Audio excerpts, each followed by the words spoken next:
There was a time when gratitude was taught through words and lectures, when parents told their children to be thankful and expected that instruction alone to create appreciation. But what happened on Family Feud in November 2024 would prove that the most powerful lessons are not taught through words but through actions witnessed over a lifetime. When Steve Harvey asked 16-year-old Daniel Cooper a simple question about family, the teenager's response was just one sentence. But that single sentence would leave Steve Harvey completely speechless, reduce a studio audience to tears, and remind millions of viewers what unconditional love truly looks like. Before we share this extraordinary moment with you, please take a second to hit that like button and subscribe to our channel for more stories that celebrate the quiet heroes among us. The Family Feud studio was filled with its usual Friday afternoon energy. Two families stood ready to compete under the bright lights and before the enthusiastic audience. The Cooper family from Birmingham, Alabama faced the Patterson family from Tennessee. On the surface, the Coopers appeared to be a typical American family, but those who looked closely might have noticed something unusual in the family's composition. Standing at the center of the Cooper family lineup was 16-year-old Daniel Cooper, tall for his age, with sandy brown hair and eyes that carried a seriousness beyond his years. Daniel stood between two people he introduced as his parents. Thomas Cooper was 58 years old with graying hair and the weathered hands of someone who had worked physical labor his entire life. Next to him stood Linda Cooper, 56, with kind eyes and the sort of gentle presence that immediately put people at ease. What was unusual about the Cooper family became apparent during the introductions. Daniel's two siblings completed the family team. His sister Rebecca was 14 and his brother Matthew was 12. The age gaps were notable. Thomas and Linda would have been in their early 40s when Daniel was born, mid-40s when Rebecca arrived, and nearly 46 when Matthew came into their lives. These were not typical ages for having young children. The Cooper family's story began 16 years earlier in circumstances that most people would have considered a crisis rather than an opportunity. Thomas and Linda Cooper had raised 3 children of their own. Their biological children were adults by the time Thomas turned 40.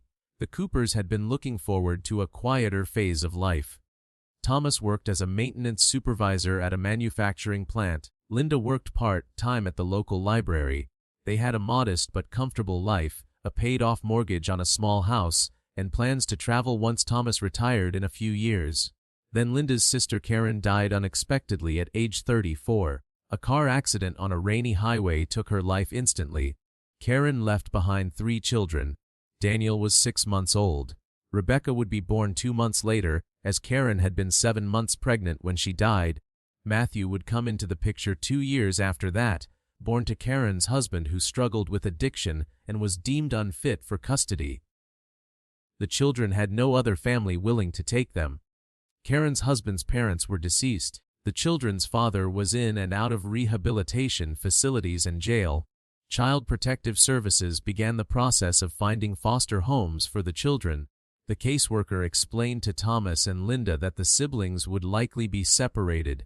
Infants were easier to place than older children, and few foster families could take multiple children at once. Thomas and Linda were 42 and 40 years old respectively. They had been married for 23 years. Their own children were 21, 19, and 17. Their youngest was preparing to leave for college. They had been discussing downsizing their home, taking the vacations they had postponed while raising their family, and enjoying the freedom that comes with an empty nest. The caseworker who visited them was gentle but clear about the reality. Taking in 3 children, including an infant and a newborn on the way, would transform their lives completely. It would mean 18 more years of active parenting. It would mean financial strain, as Thomas and Linda's income that had been sufficient for 2 adults would now need to stretch to support 5 people. It would mean giving up the retirement plans they had been working toward. It would mean exhaustion, sacrifice, and a complete reordering of their expected future. The caseworker gave them a week to think about it. She emphasized that no one would judge them if they said no. They had already raised their own children successfully. They had fulfilled their parental obligations. Taking on 3 more children at their age would be extraordinary, not expected. Thomas and Linda discussed it for exactly 1 evening.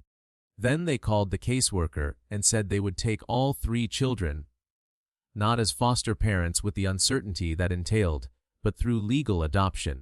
They wanted the children to know they had a permanent home and parents who had chosen them completely. The adoption process took 14 months. During that time, Daniel lived with Thomas and Linda as a foster placement. Rebecca was born and came directly to their home from the hospital. Matthew joined them 2 years later when his father's parental rights were terminated.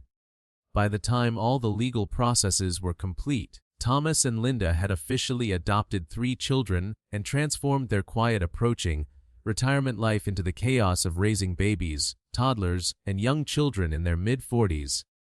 The financial impact was immediate and severe. The modest savings they had accumulated disappeared into expenses for formula, diapers, cribs, car seats, and the 1,000 other items that children require.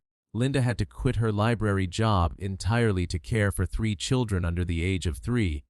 Thomas took on overtime shifts whenever possible, his body protesting the physical labor that had been manageable at 30 but was grueling at 45. Their adult biological children helped when they could, but they were building their own lives and careers. The primary responsibility fell to Thomas and Linda. They sold their newer car and bought an older minivan. They canceled the travel plans they had been making.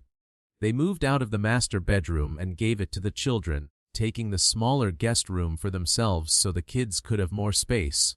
Friends and acquaintances often commented on what the Coopers had done with a mix of admiration and subtle judgment. Some praised their selflessness. Others quietly suggested they had made a foolish decision that would define the rest of their lives. A few asked directly why they had not simply let the state handle the children's placement, as though caring for orphaned family members was optional rather than a moral imperative. Thomas and Linda never defended their decision publicly because they did not see it as a decision that required defense. When asked why they had taken the children, they gave simple answers. They are family. What else would we do? They needed parents. They did not present themselves as heroes or martyrs. They presented themselves as people who had done what the situation required. But Daniel, even as a young child, had understood more than most children would. He had understood that Thomas and Linda were not his biological parents. He had understood that taking him and his siblings had required sacrifice. He had understood that the life Thomas and Linda had planned was not the life they were living because of him. As Daniel grew older, he became increasingly aware of the specific sacrifices his adoptive parents made.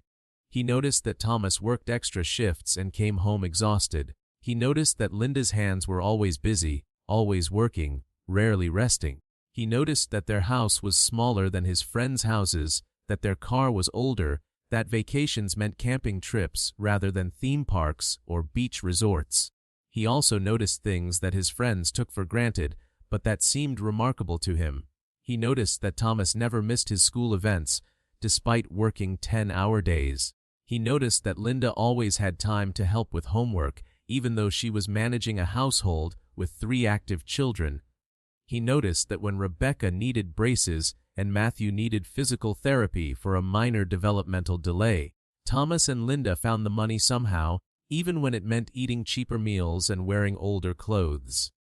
By the time Daniel reached high school, he had developed a mature understanding of what Thomas and Linda had given up to raise him and his siblings.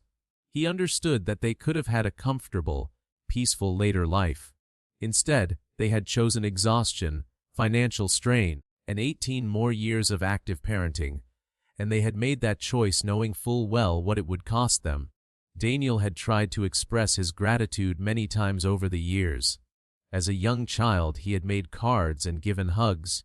As he got older, he tried to help more around the house, to get good grades, to be less trouble. But words felt inadequate for the magnitude of what Thomas and Linda had done. How do you thank someone for giving up their own future to provide yours? When the family was selected to appear on Family Feud through a random application process that Rebecca had submitted as a surprise, Daniel had mixed feelings. He was excited about the experience but also aware that his parents were participating in something outside their usual quiet routine solely because their children wanted to. Even this, he thought, was another small sacrifice in a lifetime of sacrifices. The game had been progressing well. The Cooper family was winning against the Patterson family, their answers solid and their teamwork evident. Thomas had surprised everyone with his quick wit. Linda had gotten several #1 answers. Rebecca and Matthew were delighting the audience with their enthusiasm and sibling banter. Daniel had been quieter than his siblings, answering his questions correctly, but without the exuberant energy that Rebecca and Matthew displayed. Steve Harvey had noticed and had been gently trying to draw him out between rounds. "Daniel, you are playing great, but you look like you are thinking hard about something," Steve observed during a break in filming. "What is on your mind?" Daniel had smiled politely, but had not given a substantial answer. "Just trying to make sure I do not mess up and let my family down." Steve had nodded and moved on to continue the game, but he kept glancing at Daniel, sensing there was something deeper beneath the teenager's serious demeanor. The Coopers won the main game, and it was time for fast money. Linda had gone first and scored 173 points. This meant Daniel needed only 27 points to win the $20,000. It should have been easy, almost a guaranteed victory. Steve approached Daniel at the podium with his characteristic energy. "All right, Daniel, your mom did fantastic. You need just 27 points. Are you ready?" "Yes, sir," Daniel replied. "Let me ask you something before we start," Steve said, departing from the usual script. "You have been pretty serious all day. This is a game show. It is supposed to be fun. What is making you so serious?" Daniel looked at Steve, then glanced over at Thomas and Linda, standing with his siblings off to the side. When he looked back at Steve, his eyes had a brightness to them that suggested unshaded tears. "I am just thinking about my parents and everything they have done for us," Daniel said quietly. Steve's expression softened. "Tell me about that." Daniel hesitated. This was not part of the game show format. The studio audience had quieted, sensing something meaningful was happening. "My parents are not my biological parents," Daniel began, his voice steady but emotional. "They adopted me and my siblings when we were really young. Our biological mother died, and when they took us in, they were in their 40s. They had already raised their own kids. They were supposed to be done with diapers and school plays and all of that." Steve nodded, listening intently. "But they took us anyway," Daniel continued. "All three of us. And they gave up everything they had planned for their lives. They gave up retirement savings and travel and a quiet life so that we could have a childhood, so that we could have parents." The audience was completely silent now. Camera operators were wiping their eyes while trying to keep their shots steady. "I know what they gave up for us," Daniel said, his voice breaking slightly. "I see how tired my dad is when he comes home from work. I see how my mom never buys anything for herself. I see how they sacrifice everything so we can have what we need, and I just want them to know that I see it. That I am grateful, that I know what they did was not small or easy or expected." Steve Harvey, the man known for always having something to say, stood speechless. His mouth opened slightly, then closed. He looked at Thomas and Linda, then back at Daniel. When he finally spoke, his voice was thick with emotion. "Daniel, I am going to ask you one question, and I want you to answer it honestly. Can you do that?" "Yes, sir." "If you win this money today, what do you want to do with it?" Daniel did not hesitate. His answer came immediately, and it would be the single sentence that would leave Steve Harvey completely speechless. "I want to give it all to my parents so they can finally take the honeymoon trip they never got to take because they were too busy raising me." The studio erupted. The audience leaped to their feet in a standing ovation. Steve Harvey stood frozen, his hand over his mouth, tears streaming down his face. The production crew abandoned their professional detachment and openly wept. Thomas and Linda were holding each other, both crying. Rebecca and Matthew had wrapped their arms around their parents. Steve tried to speak but could not form words. He tried again and managed only, I cannot even." He walked away from the podium for a moment, wiping his face, trying to compose himself. The audience continued their standing ovation. When Steve finally returned to Daniel, he put both hands on the teenager's shoulders. In all my years of doing this show, in all the thousands of contestants I have talked to, I have never heard anything like what you just said. Steve's voice was breaking. Do you understand what you just did? You just showed everyone watching what real love looks like, what real gratitude looks like, what real family looks like. He turned to address Thomas and Linda directly, his arms still around Daniel. Mr. and Mrs. Cooper, you raised this young man. You raised him to see your sacrifice. You raised him to value what you gave up for him. And you raised him to want to give back. That is not luck. That is not accident. That is the result of 16 years of love and sacrifice and showing these children what unconditional commitment looks like. Thomas tried to speak but could not. He simply nodded, holding Linda close. Steve turned back to the audience and cameras. Ladies and gentlemen, we are going to play fast money now. But I want you to understand something. We already won today. This family already won. Whether they get these last 27 points or not, they already won at something far more important than a game show. Steve composed himself enough to begin the fast money round. He asked Daniel the 5 questions. Daniel answered each one with quiet confidence. When they revealed the results, Daniel had scored 68 points, bringing the family's total to 241 points and winning the $20,000. But as the audience celebrated and the family embraced, Steve raised his hand for quiet. He had something to say. Daniel, you said you want to give this money to your parents for a honeymoon trip. I am going to make sure that happens, but I am also going to do something else. He turned to his production team off camera. Get me a number for my foundation office. Right now, the studio went quiet again, everyone uncertain what Steve was planning. Thomas and Linda Cooper, you did something 16 years ago that most people would not have done. You sacrificed your own future to provide a future for 3 children who were not biologically yours. You did not do it for recognition or reward. You did it because it was right, and you raised 3 incredible children who know the value of what you did. Steve paused, emotion overtaking him again. My foundation is going to do something we have never done before. We are going to fully fund college educations for all 3 of your children. Daniel, Rebecca, and Matthew will all have their college tuition, room, and board covered. Because you gave them childhood, and we are going to make sure they get the opportunity to build the futures you sacrificed your own comfort to provide. The studio erupted again. Thomas and Linda looked shocked, unable to process what they were hearing. Daniel had collapsed to his knees, overwhelmed. Rebecca and Matthew were crying and holding each other. Steve continued, his voice growing stronger. And the $20,000 from today stays with you to use however you want. Take that honeymoon. Take several honeymoons. You have earned it. But Steve was not finished. He had one more announcement to make.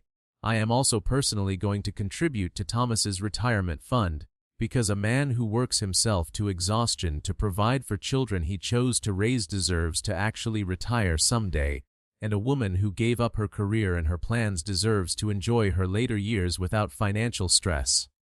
Thomas finally found his voice, though it came out as a whisper that the microphone barely caught. We do not need charity, Mr. Harvey.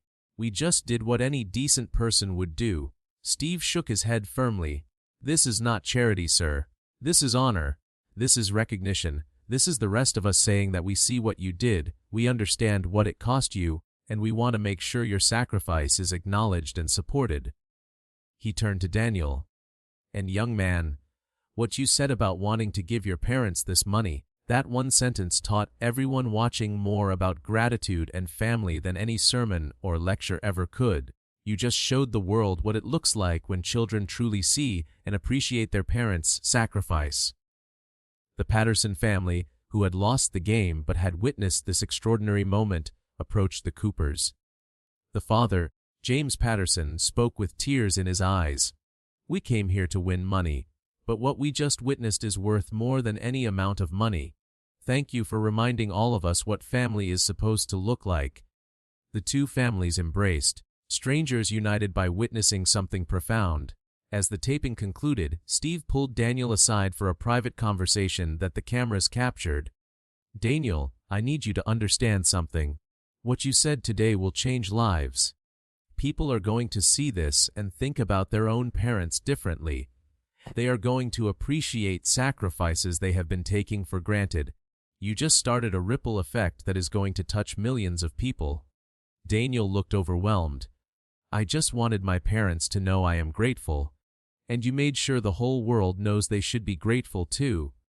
Steve responded, "That is the power of speaking truth from the heart." The episode aired 2 weeks later. Within hours, Daniel's single sentence had been clipped, shared, and discussed across every social media platform in existence. The video of Steve Harvey being left speechless was viewed over 100 million times in the first 72 hours. But the response went far beyond viral video metrics. Something profound happened in living rooms across the country and around the world. Adult children who had not spoken to their parents in years picked up the phone and called. People who had taken their parents' sacrifices for granted began asking questions about what their parents had given up to raise them. Families started having conversations about gratitude, sacrifice, and appreciation that had never happened before. The hashtag that emerged was simple but powerful in its implications. People began sharing stories with the tag, "They gave up everything." The stories poured in by the thousands. Adult children sharing what they had recently learned about their parents' sacrifices. Parents sharing what they had given up for their children, not to guilt them but to finally acknowledge costs they had borne silently. The collective conversation revealed a truth that many families had never articulated before. Raising children requires sacrifice, and that sacrifice deserves to be seen and appreciated rather than assumed and invisible. Steve Harvey kept every promise he had made. The foundation established college funds for Daniel, Rebecca, and Matthew that would cover all educational expenses through undergraduate degrees. Steve personally contributed $100,000 to Thomas's retirement account, and the Cooper family used their $20,000 prize money exactly as Daniel had suggested. They took their first real vacation in 16 years. Thomas and Linda chose a 2-week trip to Ireland, a destination Linda had dreamed about since childhood but had never thought she would see. The trip was documented by a travel magazine that had reached out after seeing their story. The photos showed Thomas and Linda hiking through green countryside, visiting ancient castles, and sitting in cozy pubs, their faces showing a relaxation and joy that their children had rarely seen. Daniel, Rebecca, and Matthew stayed with their adult siblings during their parents' trip. The experience of their parents being gone for 2 weeks made the younger children more aware of how much Thomas and Linda did on a daily basis that went unnoticed and unappreciated. When Thomas and Linda returned, all 3 children had implemented a new system of sharing household responsibilities so their parents would have less burden. 3 months after the Family Feud appearance, a major news magazine did a feature story on the Cooper family and the broader phenomenon of what they called the gratitude awakening that Daniel's words had sparked. The article explored research on parental sacrifice and child appreciation, revealing that most children significantly underestimate what their parents give up to raise them. The article featured interviews with Thomas and Linda about their decision to adopt the children and what the years since had been like. Thomas's words were characteristically humble but profound in their simplicity. "We did not think of it as sacrifice when we took the children. We just thought of it as what the situation required. You do not get credit for doing what needs to be done. But having Daniel acknowledge what we gave up, having him see it and want to honor it, that meant more to us than any amount of money ever could." Linda added, "I think we all want to be seen. We all want our efforts to be noticed and valued. For 16 years, Thomas and I did what we needed to do without expecting recognition. But when Daniel said what he said on that stage, it was like he was telling us that all those tired nights and tight budgets and sacrificed dreams mattered. That they had produced something valuable. That is a gift beyond measure." The magazine article sparked a movement in schools across the country. Teachers began implementing gratitude projects, where students interviewed their parents about sacrifices made during the students' childhood. The projects revealed eye-opening information that children had never known. parents who had turned down promotions to avoid relocating during children's crucial school years, mothers who had abandoned promising careers to manage children's medical conditions, fathers who had worked second jobs to afford sports equipment or music lessons. The collective revelation of hidden parental sacrifice created a generation of children who saw their parents with new eyes. 6 months after the Family Feud appearance, the Cooper family was invited to appear on Steve Harvey's talk show for an extended interview and update.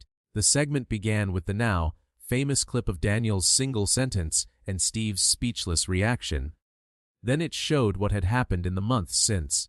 Daniel had started a foundation called They Gave Up Everything that helped connect adult children who wanted to honor their parents' sacrifices with opportunities to do so.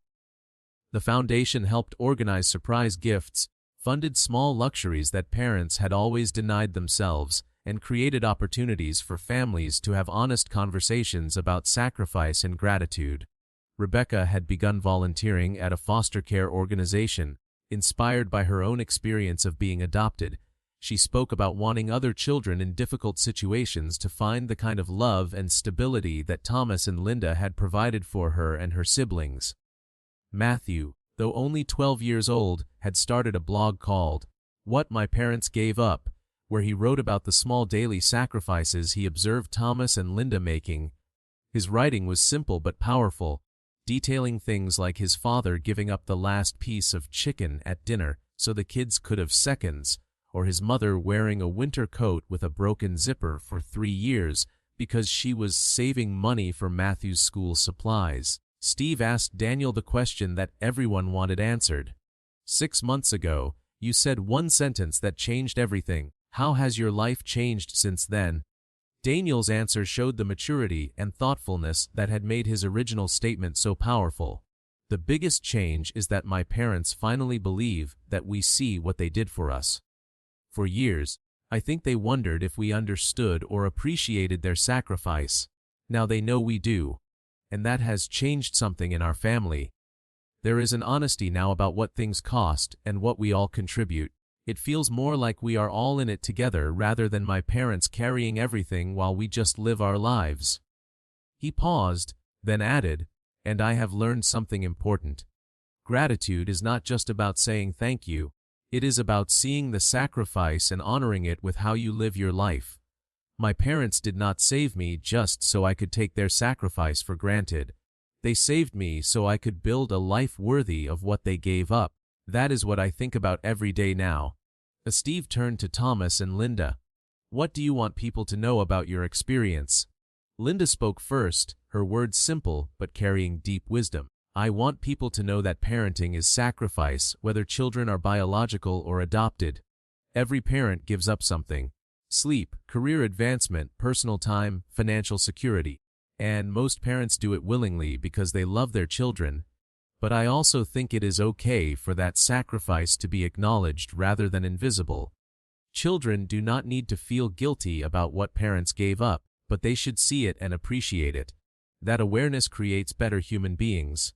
Thomas added, and I want people to know that sacrifice is only a burden if you resent it.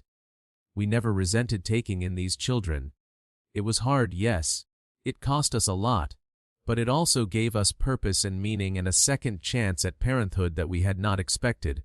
The sacrifice was worth it, and having our children recognize what we gave up does not make us regret it. It makes us grateful that we raised children who notice and care. The segment included testimonials from viewers who had been impacted by Daniel's words. A woman in her 50s who had called her elderly mother for the first time in 3 years after seeing the video. A young man who had learned that his father had turned down a dream job in another city to stay near the young man's ailing grandmother. A teenage girl who had discovered that her mother had been accepted to medical school but had deferred to raise her unexpected pregnancy to term and raise the child. Each story illustrated how Daniel's single sentence had created a cascade of awareness and appreciation across thousands of families. 1 year after the Family Feud appearance, the Cooper family was invited to speak at a national parenting conference about adoption, sacrifice, and gratitude. The keynote speech was delivered jointly by Daniel and Thomas, representing two generations and two perspectives on the same family story.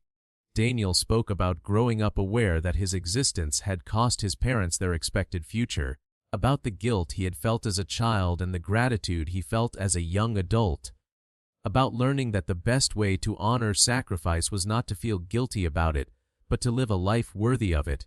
Thomas spoke about the decision to adopt and the years that followed, about the exhaustion and financial stress, but also about the unexpected joy of raising children when he had thought that chapter of his life was complete, about learning that sacrifice was not about loss but about choosing what mattered most.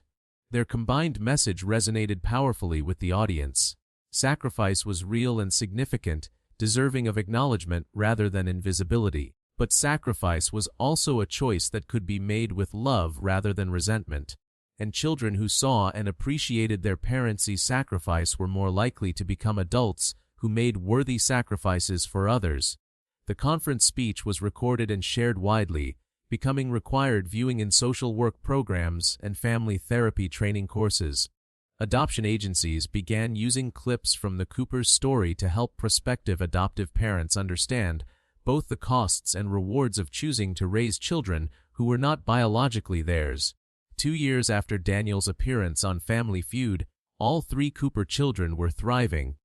Daniel had graduated high school with honors and was preparing to start college on the scholarship that Steve Harvey's foundation had provided. He had chosen to study social work with a focus on child welfare, directly inspired by his own experience in the foster care system and subsequent adoption. Rebecca was excelling in high school and had been accepted into a competitive program for students interested in foster care advocacy. She spoke regularly at schools about her experience being adopted and the importance of families willing to take in children who needed homes. Matthew had become something of a young celebrity in his middle school, known as the kid whose words on Family Feud had started a national conversation about gratitude. He handled the attention with remarkable grace, consistently deflecting praise to his parents and siblings.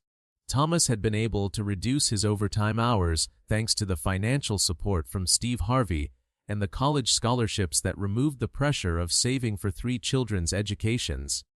At 60, he looked healthier and more relaxed than he had in years. Linda had returned to part-time work at the library, not because they needed the income, but because she loved the work and finally had the time and energy to pursue it again. The Cooper family story became a case study in multiple academic fields. Psychologists studied it as an example of healthy family dynamics and appropriate expression of gratitude. Sociologists examined it in the context of adoption, sacrifice, and family formation. Communication scholars analyzed how Daniel's single sentence had created such massive cultural impact. 3 years after the original Family Feud appearance, a documentary filmmaker created a feature-length film called One Sentence that explored the Cooper family's story and its broader implications. The documentary featured the Coopers, but also included dozens of other families who had been inspired to have similar conversations about sacrifice and gratitude. The film premiered at several major film festivals and won awards for its emotional depth and cultural relevance.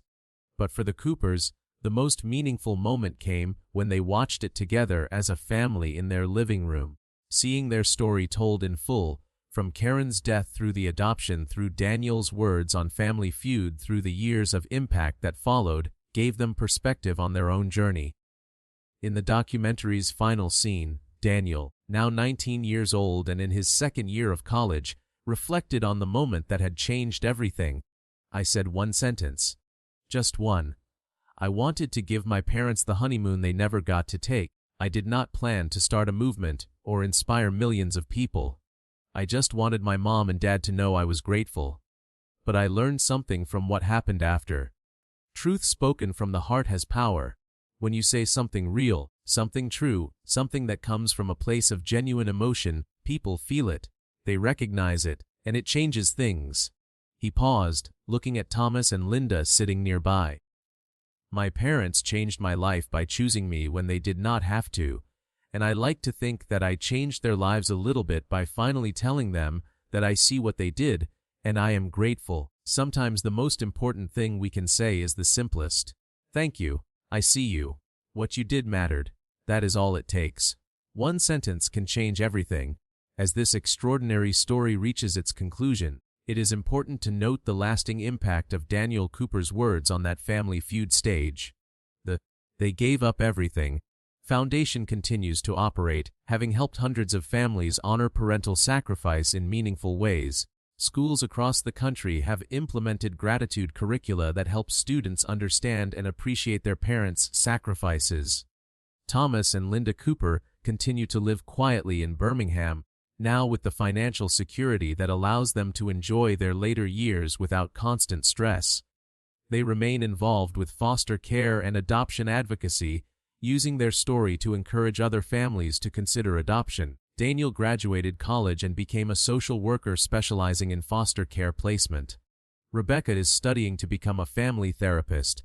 Matthew continues to write about gratitude and family on his now widely read blog. Steve Harvey often references the Cooper family as one of the most impactful moments in his career. He keeps a photo of Daniel at the Fast Money podium in his office, with the caption, "One sentence changed everything." Beneath it, the Cooper family's story reminds us that gratitude is not just a feeling but an action. That sacrifice deserves to be seen and acknowledged rather than assumed and invisible. That children who understand what their parents gave up are better equipped to make worthy sacrifices for others. And that sometimes the most powerful thing we can say is the simplest truth spoken from the heart. Daniel's single sentence, "I want to give it all to my parents so they can finally take the honeymoon trip they never got to take because they were too busy raising me," has become one of the most quoted lines in Family Feud history. But its significance goes beyond the show. It represents a moment when one teenager's gratitude sparked a national conversation about appreciation, sacrifice, and family that continues to resonate years later.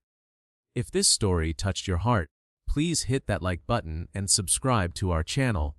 Share this video with someone who needs to be reminded to appreciate the sacrifices their parents made, or with someone who is making sacrifices for their children and needs to know that those sacrifices matter and will be remembered. Because sometimes one sentence is all it takes to leave us speechless, to change everything, and to remind us what love truly looks like in action.